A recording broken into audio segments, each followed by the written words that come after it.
ஜெய் ஜெகன்மாதா சிவாயவசி எல்லாம் உள்ள வாழைத்தாயுடைய ஆசீர்வாதத்தை நீடுடி வாழுங்க. நம்மளுடைய ஆசிரம குழந்தைகளுக்கு நோய் தீர்க்கின்ற உணவை தருகின்ற நீங்கள் எல்லாரும் ஆரோக்கியமாக இருக்க அகத்திக்கீரை 2வது பாகம் பார்ட் 2.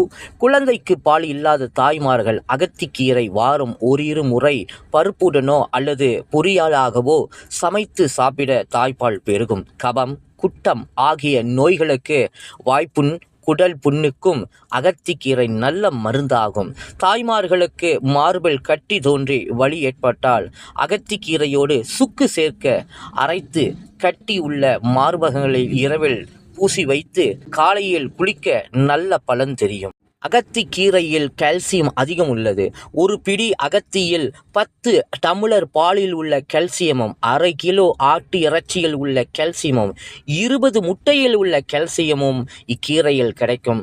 ஜெய் ஜெகன்மாதா சிவாயவசி ஓம்.